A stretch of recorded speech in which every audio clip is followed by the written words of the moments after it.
Hey guys, it's Debbie from RefreshRestyle.com, and today I'm sharing the Chalk Couture transfer of the vintage truck, and it is several layers, and I'll be showing you how I did this one. This is one of my favorite transfers. I just love the vintage truck. And I'm using the Tie Teal chalk paste, one of my favorite colors, and white chalk paste for this project. I thought about doing a variety of colors, but I love less. So for me, I guess I'm a minimalist chalk couture chalker. Anyway, I'm adding the chalk paste to the truck now, and whenever I get finished, I will be letting this dry. I actually just let it dry overnight, but if you want to speed up the process, you could use your hair dryer.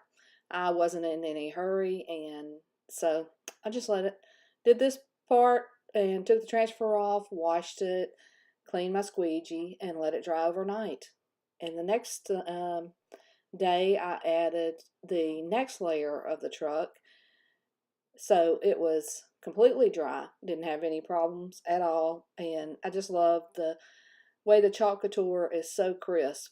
I have suffered with ugly chalkboards for a long time, so this is right up my alley.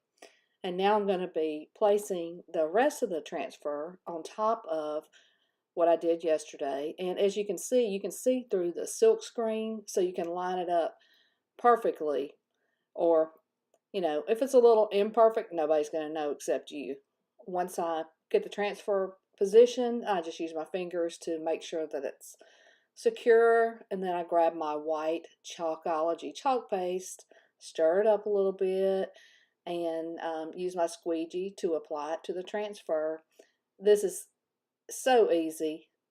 I've even seen kids do it. And my grandson, he did a little chalk art while he was here a few weeks ago.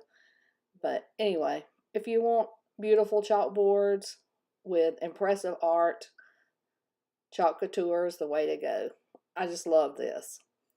And as soon as I get finished spreading out the chalk paste, I'll be removing the transfer. And then I always have either a pan of water, or I put a little warm water in my sink so I can just take the transfer straight over there after I finish each layer, because the transfers wash up easy and I want to take care of mine so that they last and I can use them over and over again dozens of times. And I think I'm just about finished here, and I'd like to smooth out the chalk a little bit. If there are a few lines in it, it doesn't really bother me. I'm just trying to make it look as neat as possible. Lifting off the transfer, being careful not to stretch it, and actually this one releases really well. I'm just making sure I don't have any chalk on my fingertips because this is a canvas and I don't want to have to worry about trying to clean that off. Now I'm going to add a couple of other pieces from Chalk Couture. I'm going to just put fresh cut. I'm eyeballing maybe the center. I hope it's the center, close to the center. I'm not, I'm fine if it's off a little bit. Doesn't bother me one bit. And I'm also going to use the white Chalkology chalk paste. And just like I turned my chalkboard here, you can do that. If it makes it easier, then turn your piece so that you can add the chalk paste easily. I mean, this is a fun, easy project, and you can do whatever you like. I could have added a different color here, but because I like the traditional white, and especially on this black canvas board, of which I got on sale, it was, I don't know, just a couple of dollars.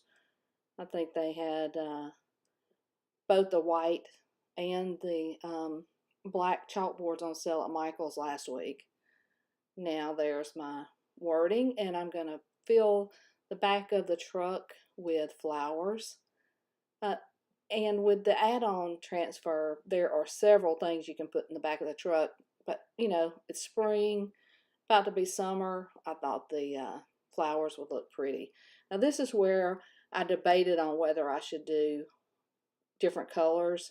But honestly, after I used the white chalk paste and removed the transfer, I loved the simplicity of just the teal and the white. It looks so crisp and cute. One thing that I did after everything dried, I drilled a couple of holes in the top of the canvas board and took a rope and tied a knot on each end to hang it by. You could easily make a frame or trim it out in, whatever kind of wood you want. But I thought, that'll just make it an easy, affordable project because anybody can add either ribbon or rope and hang this. It looks so cute. I love the way it turned out.